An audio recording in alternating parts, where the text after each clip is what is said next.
Tämä on Hypnopodi. Tervetuloa tämän päivän jaksoon. Tänään sukellamme aiheeseen, joka on monelle synnyttäjälle ollut ihan käänteen tekevä, eli hypnosynnytys. Meillä on vieraana Jenna Moisala, joka on kehoterapeutti, doula ja hypnosynnytysvalmentaja. Hänen rentosynnytyskurssin on käynyt 4000 odottavaa perhettä ja hänellä on jopa 60 doula-synnytystä taustalla. Tervetuloa. Kiitos. Ihana saada sut tänne, Jenna. Tosi kiva tulla.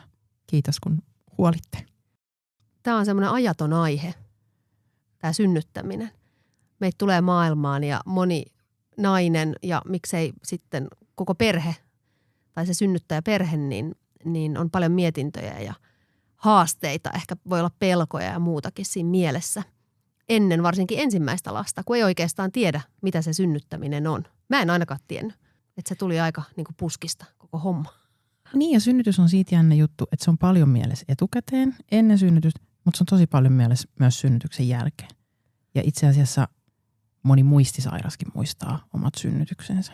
No toi on kyllä itse asiassa ihan totta. Että kyllä, musta tuntuu aina välillä, että se on vähän semmoista niin kuin armeijapuheita. Niin kuin näitä inttijuttuja, niin kuin sitten naisten kesken, että no minkälainen se oma synnytys oli ja miten se meni ja kauanko se kesti ja mitä siellä tapahtui. Jep. Ja kaikki synnytystarinat ansaitsee tulla kuulluksi, mutta siinä on oma haasteensa, että me kuullaan aika paljon just niitä inttitarinatyyppisiä tarinoita ja sitten semmoiset voimauttavat, mistä me oikeasti voitaisiin saada tukea siihen omaan synnytykseen, niin ehkä helpommin jää vähän syrjään. Mitä meidän olisi hyvä tietää hypnosynnytyksestä, että me saataisiin vähän voimauttavampia tarinoita? Tosi vaikea kysymys vastata lyhyesti, mutta ehkä niin kuin ytimessä se, että mitä mä ajattelen, että mitä hypnosynnytys on, niin sen tavoitteena on palauttaa yhteys siihen kykyyn, mikä kehossa on olemassa jo valmiina synnytystä varten. Mutta mikä meillä on hiukan kadoksissa monilla, kun me ollaan niin kovasti keskitytty siihen synnytyksen semmoiseen ehkä lääketieteellisempään puoleen, riskeihin, mittaamiseen ja semmoiseen ulkoa rakentuvaan turvaan synnytyksessä. Hypnosynnytyksen tarkoitus on rakentaa sitä turvaa sisältä ja omasta mielestä käsin. Tämähän on aika mahtavaa, koska et pääsisi yhdistämään nämä kaksi asiaa, koska synnyttäminen Suomessahan on, jos ei maailman turvallisinta, niin ainakin huippuluokkaa. Että siellä 3 kärjessä mun käsittääkseni keikutaan siellä turvallisuudessa niin äideille kuin niille syntyville vauvoillekin. Ja sitten vielä, että päästäisiin niinku panostaa tähän kokemukseen siitä synnytyksestä, että miltä se tuntuu, miltä se voi tuntua, mitkä on ne mahdollisuudet.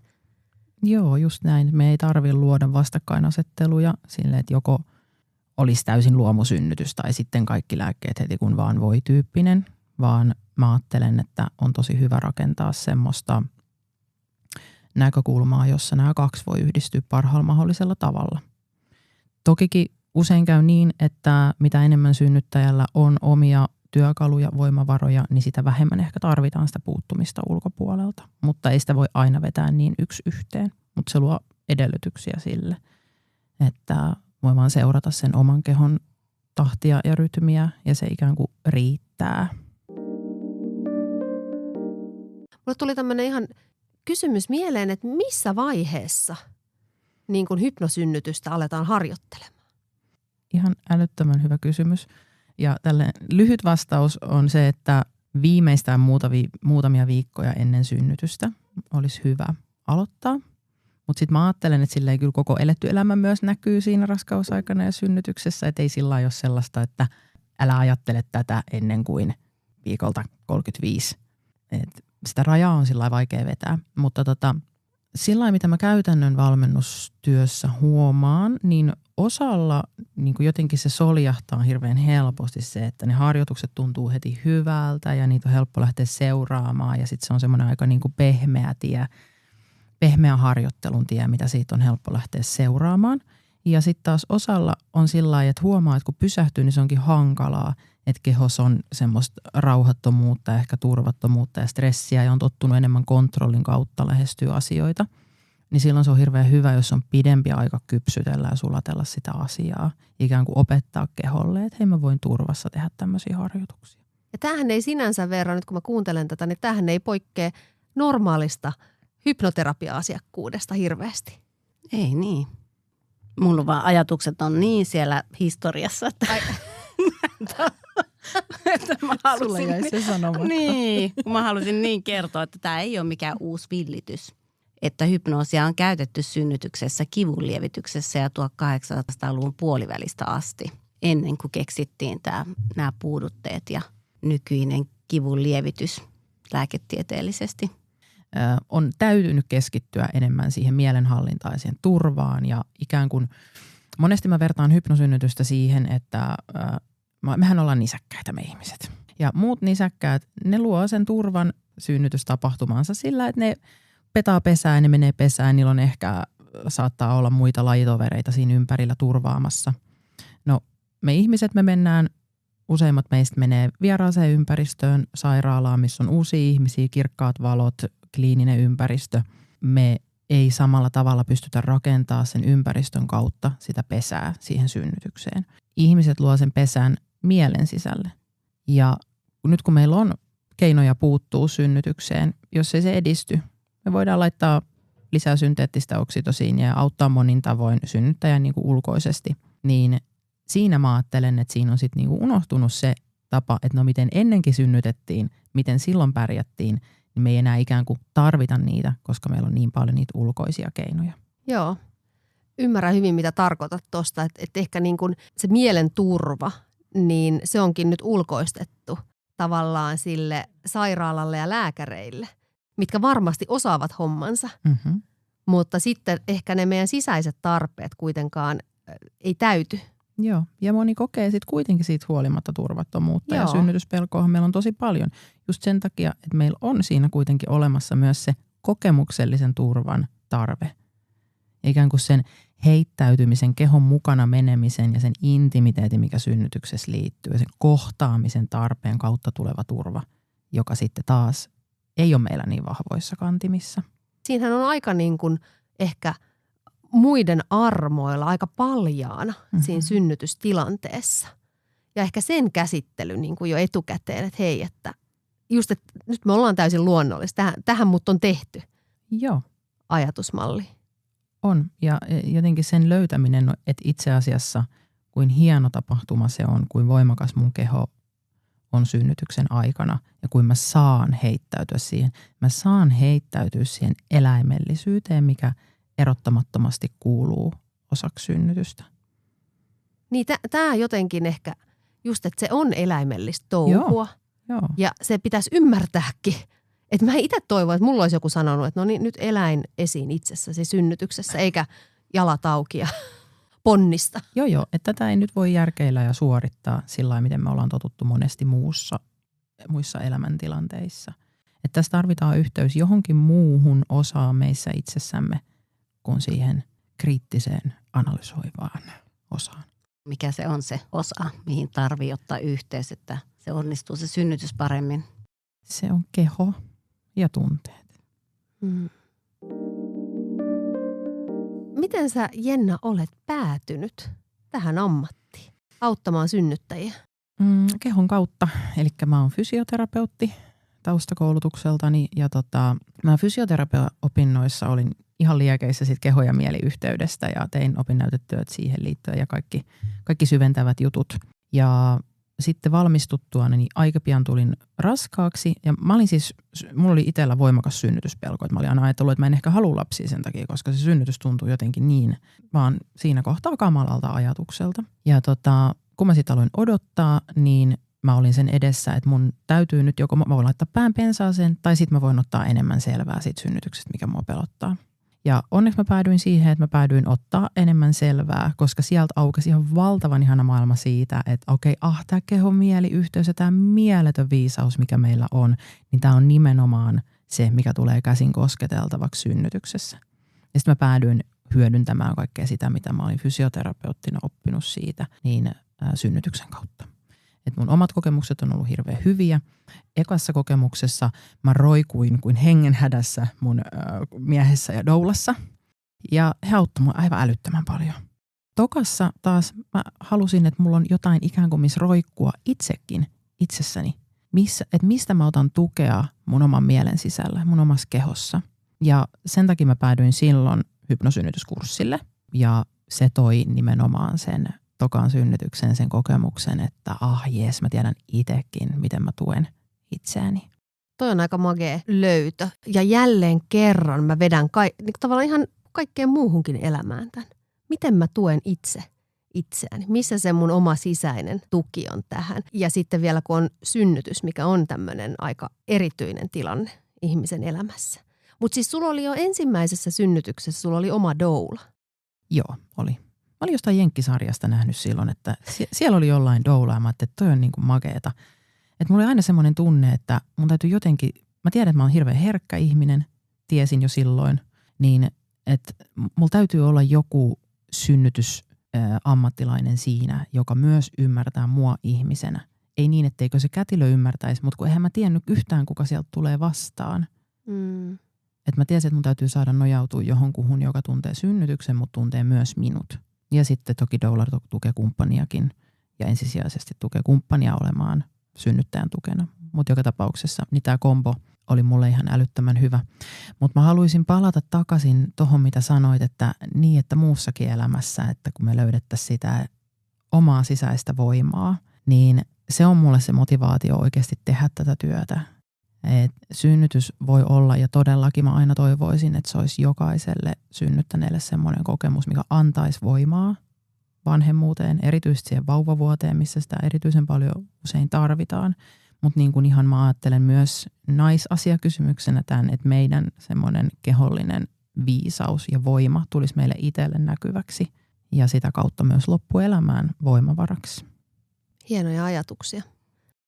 Niin mun mielestä synnytys on, sillä on joku semmoinen essenssi, että se on meille ehkä vähän sitä varten.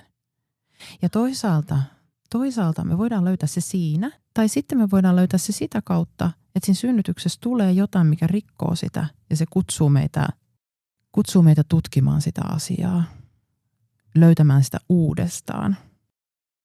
Ja no tästä voisi puhua hirveän pitkään, että minkä takia pienetkin semmoiset negatiiviset kokemukset synnytyksessä on ihan tosi tärkeä niin kuin ottaa lämmöllä vakavasti vastaan ja kuulla ja käsitellä ja työstää, koska ne on sellaisia asioita, mitkä usein tuntuu pahalta just siksi, että ne resonoi johonkin jo syvempään aiemmin koettuun, johonkin missä me ollaan haavoituttu vuorovaikutussuhteissa jo aikaisemmin, että joku niin kuin pieneltä tuntuva asia.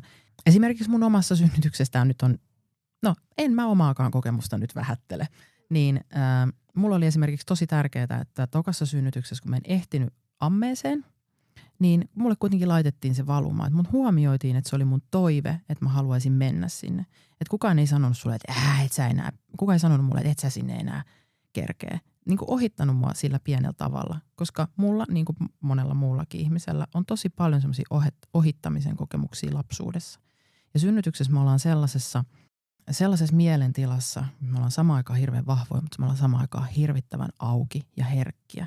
Jos joku tulee meidän alueelle sellaisella tavalla, kun meillä on ehkä lapsuudessakin tultu väärällä tavalla, niin se avaa ja se vie voimaa tosi paljon synnyttäneeltä. Se tulee siinä kohdatuksi. Englannissa käytetään semmoista termiä kuin mothering the mother. Että se, mitä tukea kannattelua sä saat synnytyksessä, myös odotusaikana ja postpartum-aikana, mutta synnytys on niinku tärkeä portti siinä, niin se kannattelee äitiä olemaan äiti omalle lapselleen. Ja mielestäni siitä niin kuin tässä kaikessa on kyse, että löytää siihen herkkyyteen ja lempeyteen ja voimaan itse itsessään, niin se on niin kuin sitä hypnosynnytyksen ydintä. Tosi hieno kuulla. Ne on tärkeitä asioita. Mä menen ihan hiljaiseksi tästä aiheesta.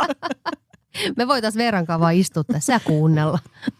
Mutta tosi tärkeä konsepti mulle tulee mieleen sana tarttuu, että ne pienetkin teot ja semmoiset asiat, mitkä ei tunnu hyvältä, niin ne tarttuu sinne jonnekin vanhoihin. Ja sitten ne saattaa kasvaa.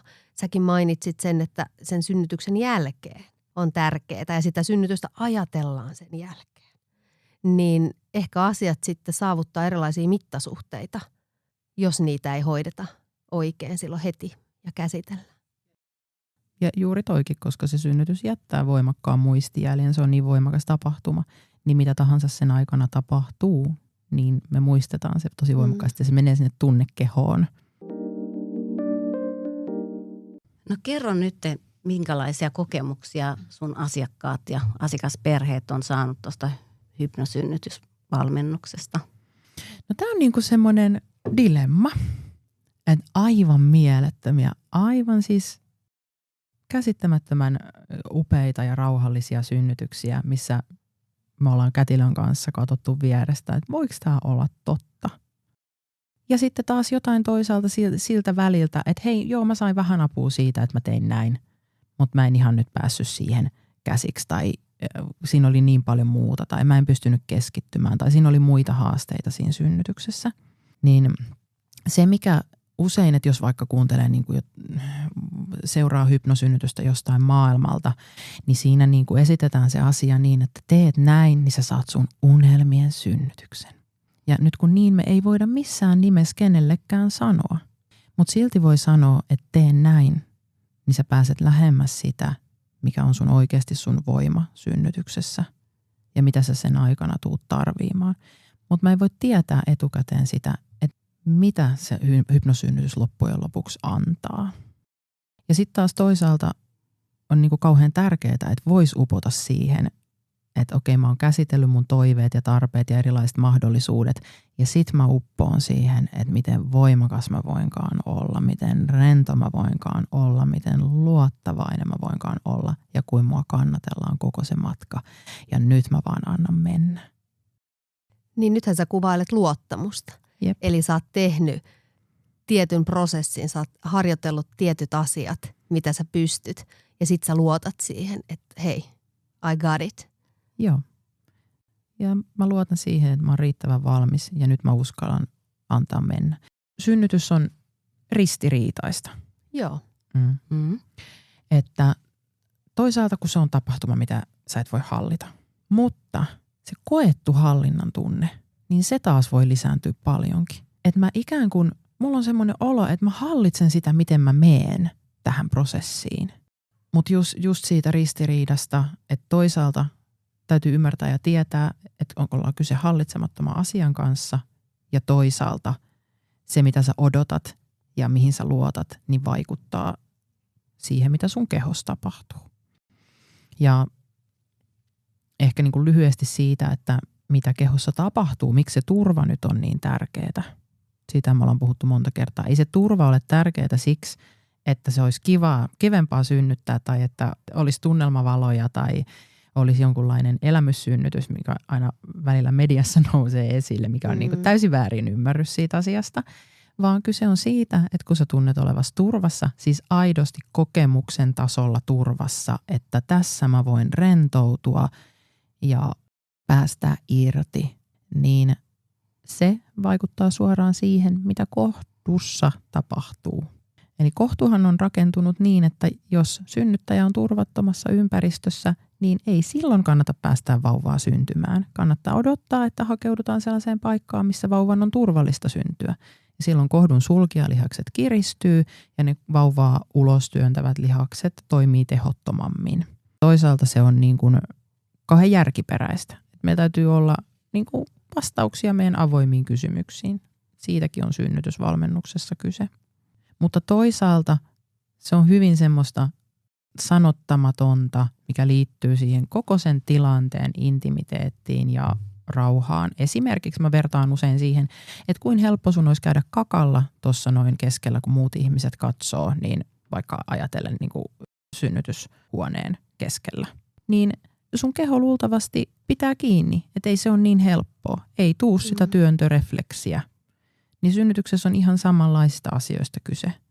Et siinä tarvitaan jotenkin myös se niinku kehollinen kokemus siitä, että tässä voi päästää irti. No itse asiassa toi on ihan kiva vertaus, kun ajattelee sitä kautta, että mehän niinku ehdollistutaan siihen, että meillä tulee eniten kakkahätä just kotona tai semmoisessa paikassa, missä on nyt niinku helppo sitten toimitus tehdä. Että me voidaan myös ehdollistaa itseämme siis siihen synnytykseen. Ehdollistaa siihen, että okei, tässä voi päästää irti tässä. Ja mitä siis ihan fyysisellä tasolla. Tässä voi antaa lantion pohjan ja sulkialihasten rentoutua. Ja kakkaan liittyy synnyttämiseen. Kyllä monilla tulee kakkaa. Joo. Tämä hävetti mua hirveästi jossain synnyttämisessä, kun se kakkapötikkä tuli siihen. Niin, ja sitten just jos ei tiedä, että se on tosi hyvä, että se kakka tulee, no ensinnäkin se tekee vauvalle tietä ja sitten sehän auttaa luontaisesti, kun sä käyt kakalla, niin se niin kuin avaa siinä samassa sun keho, että okei, sun keho osaa sen, että näin täältä tullaan ulos ikään kuin. Ja sitten se taitaa olla vauvallekin ihan hyödyllistä sen bakteerikannan muodostumisen kannalta. Eli sille on ihan syynsä, että se menee niin. Ja niin monessa synnytyksessä, puhuit alussa siitä häpeästä, niin moni asia synnytyksessä on tosi tarkoituksenmukainen, mutta kun me ei olla totuttu siihen eläimelliseen ja keholliseen puoleen itsestämme, niin se voi tuntua hävettävältä. Ja just häpeähän on myös semmoinen aika sulkeva tunne. Että se ei missään nimessä ole semmoinen, mikä auttaisi kehoa avautumaan ja sitä kautta synnytystä etenemään. Senkin takia on kauhean kiva tietää paljon synnytyksestä ennen kuin menee sinne itse. Olisi ollut tosi kiva tietää tästä hypnosynnytysvalmennuksesta silloin, kun on omat lapset saanut ja ollut synnyttämässä. Että itse on mieluummin tehnyt just väärinpäin, että on pahentanut ajatuksia, niin kuin pelotellut itseä ja oikein niin kuin ruokkinut sitä turvattomuutta. Niin kuulosti niin ihanalta nuo turvallisuusajatukset.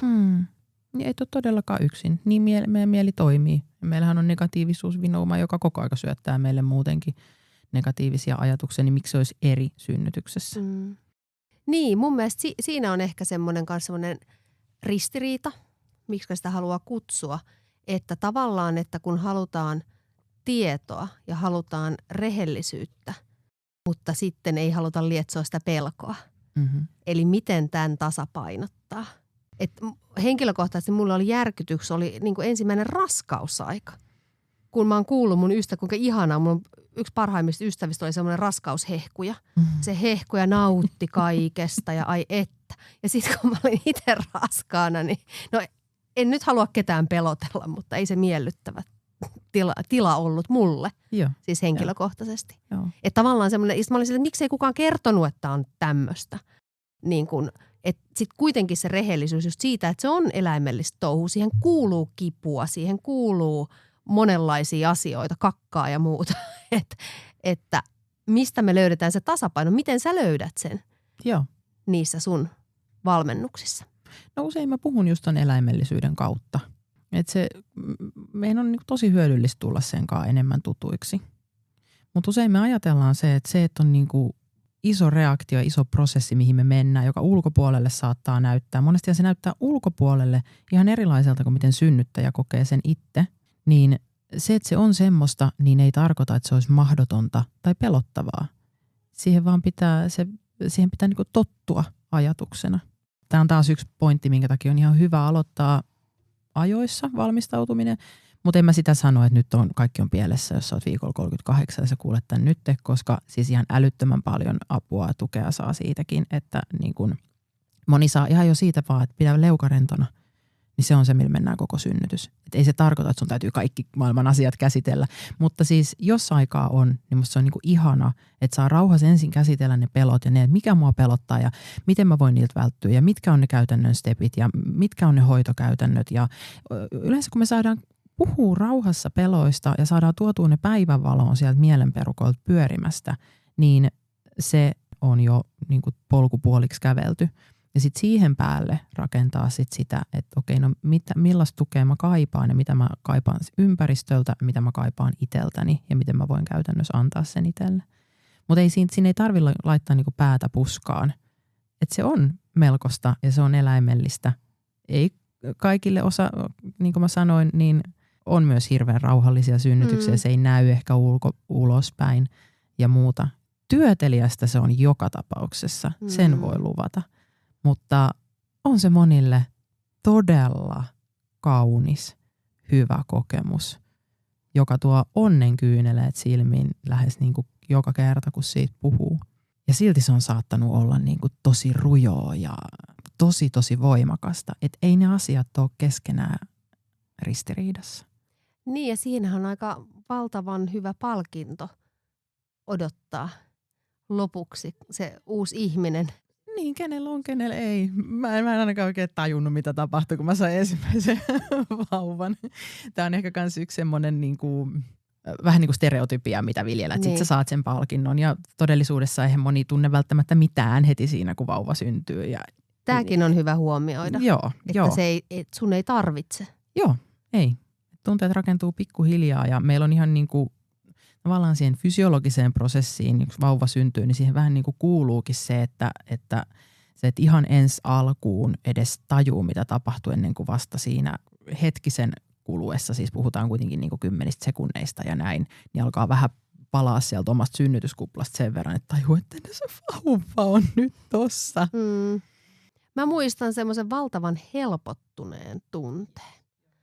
Tavallaan, että nyt tää on ohi, kun se vihdoin hulahtaa sieltä ulos. Että semmoinen valtava semmoinen helpotuksen aalto. Joo, se tulee monille. Joo. Mä oon vielä siinä synnytyksessä, että miten se hypnosynnytys, niin miten sitä rentoutta voi saada siinä niin kuin epämiellyttävissä tunteissa, siinä erilaisissa kokemuksissa. Tavallaan, että mitä se hypnoosi tuo lisää. Toi on ihan superhyvä kysymys, koska nyt lähtökohtaisesti niin meidän kehohan haluaa rentoutua synnytys alkaa. Meillä tulee ihan mieletön hormonimikstuura, hyvän olon hormoneja ja mielihyvähormoneja, jotka ohjaa meitä sinne semmoiseen kuplaan ja siihen ei rationaalisesti ajattelevaan, vaan hetkessä olevaan kehoyhteydessä olevaan tilaan. Mutta jos me pysytellään siellä päässä, mittaillaan, kuinka pitkä supistusväli, milloin pitää lähteä sairaalaan, mitä seuraavaksi pitää tehdä, kuinka tämä etenee, ja me ei osata hakeutua sinne, mihin se keho haluaa meitä viedä, niin hypnosynnytys niin kuin näyttää sulle tien sinne, mihin se keho haluaa sua viedä. Eli jälleen kerran sä et opettele mitään uutta, vaan sä otat vaan yhteyden siihen kykyyn, mikä sun kehossa on jo olemassa. Ja sun kehossa on aivan mieletön voimavara sitä varten, että sä pystyisit antaa sen synnytyksen vaan tapahtua. Että sä pystyt olemaan siinä, väistymään sen prosessin tieltä, antaa vaan kehon tehdä. Ja tavallaan se voi olla, mun oma kokemus oli se, mä oon ollut aina tosi kova jännittämään, oikein stressierkki. Niin tokaa odottaessa, kun mä olin käynyt sen hypnosynnytysvalmennuksen, mä tein harjoituksia, niin mun oli paljon vaikeampi rentoutua silloin raskausaikana, kun ei ollut mitään supistuksia, kun mä olin niin kuin ikään kuin normaalissa hormonaalisessa tilassa, joka mulle tarkoitti sitä, että mä olin aika niin kuin peruskriittisessä mielentilassa. Ja sitten kun synnytys alkoi, niin sitten mä vasta sain kiinni siitä, että tällaista, että tälleen mä päästän irti ja tälleen mä vaan niin kuin oon ja aattelen näitä mukavia juttuja. Että se oli paljon helpompaa synnytyksessä. Ja se johtuu just tästä, että sitten ne hormonit tulee niin hyvin avuksi. No miksei ne sitten kaikilla tuu, niin just tämä, että meidän täytyy osata jollain tavalla hypätä siihen junaan. Että jos me vaan pidetään itteemme siellä päässä ja ajatuspyörteissä, niin silloin se keho ei niinku pääse toteuttaa sitä, mitä se luontaisesti. Me ollaan niinku ikään kuin liian fiksuja synnyttämään. Aivan. No miten me voidaan lisätä sitten sitä oksitosiinihormonia ihan itse? Mielikuvien avullahan pystyy lisäämään kyllä, mutta eniten mä ajattelen, että ihan sen niinku oman rentoutumisen kautta. Rentoutuminenkin on hankala sana, vaikka mun verkkokurssin nimi on rentosynnytys. Rentoutuminen itsessään niin kuin sisältää semmoisen tavoitteen, että mä harjoitan tai mä oon itselleni tässä läsnä siksi, jotta mä rentoutuisin. Oikeasti mä ajattelen sitä enemmän niin, että se on sitä, että sä asetut läsnä itsellesi ja sit sä oot utelias ja kuulosteleva ja auttavainen ja lempeä itsellesi. Mä haluaisin niin kuin määritellä rentoutumisen niin. Kuulostaa hyvältä määritelmältä. Ihan unelmatilanne. Niin, tässähän pian haluaa synnyttää uudelleen. Hei, haluaisitko sä käydä vähän tarkemmin läpi sitä itsevalmennusta? Eli kun ottaa suhun yhteyden, mitä sen jälkeen tapahtuu? Mä haluan synnyttää paremmin, rennommin ja eläimellisemmin. Ahaa. Kun ne ottaa muhun yhteyttä, niin me käydään läpi sitä synnytyksen fysiologiaa. Miksi se keho toimii niin kuin toimii, jotta sä itse ymmärrät sun omaa synnyttävää kehoa. Minkälainen rooli tässä alussa, kun te käytte läpi, niin on sillä mahdollisella partnerilla? Se on ideaali tilanne, jos kumppani on siinä ihan täysin mukana. Että hän saa sen saman tiedon kuin synnyttäjä. No mun verkkokurssilla se on ratkaistu niin, että siellä on niin kuin suositusosiot kumppanille, että tiedä ainakin nämä. Koska joskus mä oon sanonut niin, jopa niin, että jos pitäisi valita, että valmentaako synnyttäjä vai kumppania, niin jopa ehkä mieluummin kumppania. Miksi? Koska synnyttäjä, taas kun me mietitään, että miten ennen saunoissa synnytettiin, niin se, että sulla on se tuki kunnossa, joku koko ajan muistuttaa, kun sä Veera sanoit, että olisipa ihana tommonen, mä kuvasin sitä rentoutumista, toihan olisi ideaalitilanne. Niin ideaalitilanteessa me ollaan laumaeläimiä, me saadaan se jostain ulkopuolelta, joku muu antaa sen itse asiassa meille, että hei mä luotan sun täysin ja mene vaan ja pysy vaan sun omassa kuplassa ja sun keho kantaa ja mä oon tässä sua varten ja sä oot upea ja ihana. Jos joku tukee meitä tällä tavalla kuitenkin koko ajan, niin kyllähän me nyt pysytään siinä synnytyskuplassa ihan eri tavalla kuin jos se tuki on semmoista, että kuinka pitkä toi supistus nyt oli ja milloin pitää lähteä sairaalaan. Ja se on ihan eri maailmasta. Niin se auttaa synnyttäjää menee sinne kehon omaan synnytysmaailmaan. Niin aivan, että se tuki on siinä. Sulla on jotain, mihin nojata, joku mikä kannattelee sua. Kyllä. Mutta sitten ihan konkreettisesti niin valmennuksesta, niin tiedon rinnalle on tosi tärkeää tuoda se taito. Eli ihan käytännössä rentoutusmielikuvaharjoitukset, jotka sopii synnytykseen, joita sä voit ottaa helposti mukaan. Ehdollistaa sitä irtipäästämisen, rauhoittumisen, rentoutumisen reaktioon johonkin, minkä sä voit toteuttaa helposti. Esimerkiksi sormen pudotus, hartiapainallus, johon me niin kuin yhdistetään se tietty tunnetila, jonka jälkeen se tunnetila aktivoituu niin kuin automaattisesti siitä pienestä eleestä. Eli tämmöisiä niin kuin, hypnoottisia ankkureita. Just näin, joo. Ja sä sanoit sen leukarentona, niin ehkä joku vielä odottaa, että mihin se auttaa. Se rentouttaa lantion pohjan ja ylipäätään toki koko kehoa. Se on yksi semmoinen simppeleimmistä perusvinkkeistä synnytystä varten. Kun ihminen tulee valmennukseen, niin sen tiedon ja taidon lisäksi, niin hänellä on oma kumppanin osio valmennuksessa, jos perehdytään sitten siihen, että mikä se yhteispeli on, mitä kumppani voi ja mitä kannattaa tehdä. Ja sitten mikä on myös tärkeää, niin se, että no nyt sulla on se hyvä synnytyskupla ja sulla on, mitä sä oot harjoitellut, miten sä oot ajatellut sitä, että mikä sua auttaa rentoutumaan, niin sitten se käytännössä, että miten sä viet sairaalaan sen kaiken, mitä siellä tapahtuu. Toki mulla on kotisynnyttäjiäkin kurssilla, mutta kuitenkin valtaosa edelleen sairaalasynnyttäjiä. Aivan, eli miten sä siirrät sen sieltä, sen taidon ja tiedon ja sen kokonaisuuden sitten sinne vieraampaan ympäristöön. Just niin, miten sä pidät yllä sitä ja ennen kaikkea niin kuin sitä ajatusta siitä, että se on sun tärkeä päivä. Että vaikka sä meet sinne sairaalaan, missä helposti tulee sitten semmoinen, että no täällä kun ollaan, niin nyt tehdään niin kuin auktoriteetti sanoo, niin ei, vaan se on edelleen silti sun kokemus ja teidän kokemus perheenä ensisijaisesti. Ja kätilö on siinä avustamassa ja kuulemassa sun toiveita ja tuomassa sen oman ammattitaidon siihen, mutta se synnytys on sun tapahtuma. Tätä on niin kiinnostavaa kuunnella. Niin on. Kiva kuulla, että tässä voi käydä helposti niin, että tässä menee 10 vuotta tämän asian parissa.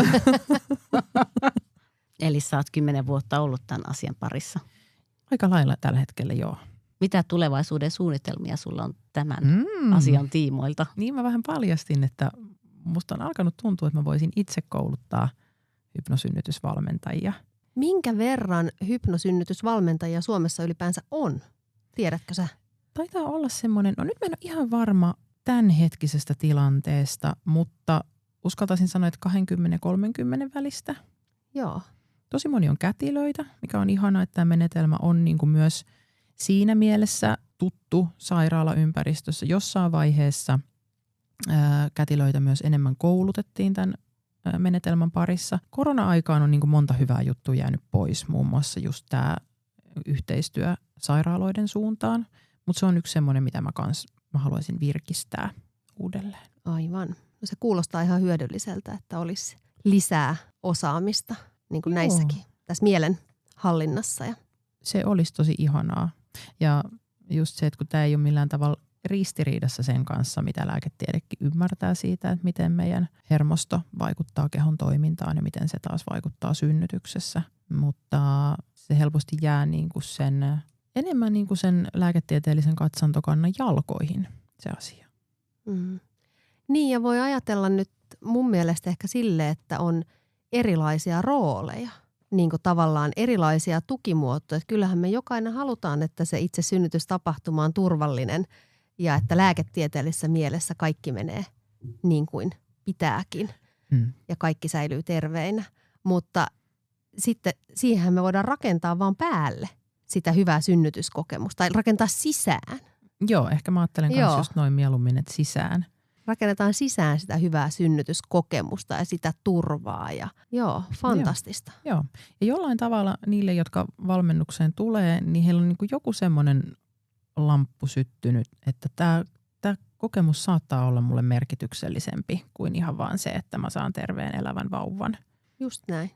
Hei, tuleeko sun pakeille sellaisia ihmisiä, ketkä ovat kokeneet jotenkin tosi pelottavan tai huonon synnytyksen? Joo, tulee paljonkin. Ja hirmu tärkeää käydä kaikessa rauhassa se ensimmäinen kokemus läpi, sen herättämät tunteet ja sitten taas toinen puoli siitä, mitä monet usein kysyy, että no miten mä voin estää, ettei tälleen tapahtuisi uudestaan. Jossa taas sit osa sitä työskentelyä on sen hyväksyminen, että me ei voida tätäkään suunnitella, tätä seuraavaa synnytystä, mutta me voidaan katsoa niitä kohtia, missä on erilaisia vaihtoehtoja kuin siinä ekassa synnytyksessä on ollut. Ja sitten monelle se saattaa olla, että jos ei ole ollut synnytysvalmennusta ensimmäisessä synnytyksessä, niin se jo itsessään, että oppii siitä asiasta lisää, niin tuo tosi paljon varmuutta siihen, että se seuraava kokemus voi niinku rakentua eri tavalla. Synnytysvalmennustahan käytetään siitä, että on se prosessi ennen synnytystä, joka ainakin aikaisemmin oli mahdollisuus osallistua silloin raskausaikana synnytysvalmennukseen, niin sehän on eri kuin hypnosynnytysvalmennus. Joo, monesti niin kuin, neuvolavalmennus enemmän keskittyy siihen kivunlievitykseen. Ja hypnosynnytyksessä taas enemmän ajatellaan sitä, että vaikutetaan siihen alun perinkin, miten kipu syntyy. Nyt kun ollaan tässä kivun kanssa tekemisissä, niin mun mielestä se olisi aika hyvä aihe vielä taklata tähän. Eli kipu, onko se osa synnytystä aina? Miten kipu kenellekin näyttäytyy? Jotain tuntuu ihan varmasti aina, mutta kaikki ei koe sitä kipuna. Ja toisaalta sitten kipu on hirveän hankala sana, kun kenellekään ei voi sanoa nyt, että sä et tuntenut ei voi niinku lähteä millään tavalla arvottamaan toisen kokemusta tai sanoa, että ei kannattaisi ehkä käyttää sanaa kipu. Mutta sitten taas toisaalta jo pelkästään se, että me käytetään sanaa kipu, joka itsessään sisältää niinku vaaran ja kudosvaurion uhan, niin me luodaan sitä kipua jo pelkästään sillä. Eli kun me odotetaan, että odotettavissa on kipua, meidän aivojen kipureseptorit aktivoituu ja silloin mikä tahansa tuntemus, mikä me tunnetaan, niin aistitaan niin kuin kivuliaampana kuin silloin, jos me ei odotettaisi kipua. Eli odotetaanko me erilaisia tuntemuksia? Niin, me voidaan odottaa tuntemuksia. Se voi olla aika hyvä neutraali lähtökohta. Joo. Tai me voidaan odottaa sitä, että me voidaan odottaa jotain tosi positiivistakin. Ja silti se voi olla hurjaa. Ja tämä on taas semmoisia ristiriitaisuuksia. Aivan. Me voidaan odottaa sitä voimaa, joka tuo vauvan meidän syliin. Joo. Ja sitten mä mietin just sitä, että tuossa käytän nyt vielä tätä provosoivaa sanaa kipu, että meillähän on hyvää kipua ja meillä on huonoa kipua. Ja mikä erottaa ne toisistaan, niin ehkä on just se, että se turvan tunne, mistä sä oot puhunut. Silloin kun me tiedetään, mistä se kipu johtuu. Silloin kun me ollaan turvassa, saadaan kokea niitä meidän tuntemuksia, mitä näitä tuntemuksia, niin silloinhan se muuttaa, kun me ajatellaan siitä kivusta eri tavalla. Niin ainakin itselle se muuttaa sitä, että onko mä nyt ollut urheilemassa. Mä oon pelannut koko viikonlopun futista, mulla on todella kipeät reisilihakset, mutta se on sitä hyvää kipua. Niinpä, sen sijaan, että sä et tietäisi, mikä sun reisissä on ja nämä on nyt yhtäkkiä vallannut tämmöinen tuntemus. Joo. Se vaikuttaa ihan tosi paljon siihen, miten me se tuntemus koetaan. Niin, me voidaan mielellä vaikuttaa siihen aika paljon, että itse se tuntemus sinänsä, niin halutaanko me paisuttaa sitä vai pitää se sellaisena kuin se on. Joo, ja sitten mä mietin monesti niin kuin doulana, että sitten kun tulee isoja supistusaaltoja, niin kun se voi säikäyttää synnyttäjän, niin moni kokee sitä, ja mä muistan itsekin, miten paljon mä sain voimaa siitä, että kun mulle sanottiin, että just näitä me halutaan, että vitsi, miten mahtava supistus. Niin se muutti sen, että no okei, tää olikin ok, ja tää oli just sitä, mitä tarvittiin. Ja mä oon turvassa, vaikka tässä on näin helkkarimoinen meininki. Aivan. Että me ei tarvi niinku vähentää sitä, mitä se on. Me ei tarvi kääntää selkää tai laittaa päätä puskaan. Ja silti me voidaan muuttaa sitä kokemusta paljon positiivisemmaksi. Olisiko sulla nyt ehkä tällä hetkellä raskaana olevalle, sellaiselle henkilölle, joka pohtii näitä asioita, niin 3 parasta vinkkiä, miten edetä, jotta saa onnistuneen synnytyskokemuksen? No kyllähän mä ensimmäisenä synnytysvalmennusta suosittelen, vaikka netti on täynnä erilaisia ohjeita, mutta se voi olla jopa niinku hajottavaa, että no mihin mä nyt sitten keskityn, mikä näistä on mulle oleellista. Se voi tuoda niinku enemmän jopa semmoista rauhattomuutta ja sekavuutta, jos lähtee semmoisesta sälästä kokoamaan itselleen sitä synnytystyökalupakkia. Mä sanoisin, että kuuntele rohkeasti sun tunteita. Jos sulla on semmoinen olo, että se millään tavalla kutsuu, että sä haluat tietää synnytyksestä enemmän kuin se, mitä sä saat julkiselta puolelta, niin kuuntele sitä. Älä jätä sitä semmoiseksi, että no mä sit myöhemmin. Se on oikeasti asia, mikä voi antaa sulle tosi paljon. 3. mä voisin sanoa sen, että raskausaika on ihan älyttömän hedelmällistä aikaa sille, että oikeasti oppii ottaa enemmän tilaa itselle. Et mä kuulen sitä tosi paljon, että en mä oikein ole ehtinyt pysyä, en mä ole ehtinyt harjoittelemaan, en mä ole ehtinyt kuuntelemaan näitä äänitteitä ennen kuin vaikka vasta sitten, kun vanhempainvapaa alkaa. Mutta se on iso palvelus sulle itselle, mutta myös syntymättömälle vauvalle, että sä kerrot vauvalle, että hänelle on aikaa täällä, että on aikaa pysähtyä, aikaa olla vaan, aikaa itselle. Et se voi auttaa monia, että jos ajattelet, että kaikki se, mitä sä annat itselle, niin sä annat myös vauvalle samalla. Et malta pysähtyy, malta pitää huolta itsestäsi ja malta uskalla pyytää tukea. Tämä on aina semmoinen, kun on jo pieniä lapsia ennestään, niin kuin myös semmoinen neuvo, mitä voi olla hankala käytännössä toteuttaa. Mutta siinäkin niin se, mitä sä voit antaa itsellesi, niin ainakin armollisuus siinä tilanteessa. Joka tapauksessa niin raskaana olevalle kuuluu ne jonkunlaiset hengähdyksen ja itsen kanssa olemisen hetket. Että älä suorita sitä raskausaikaa.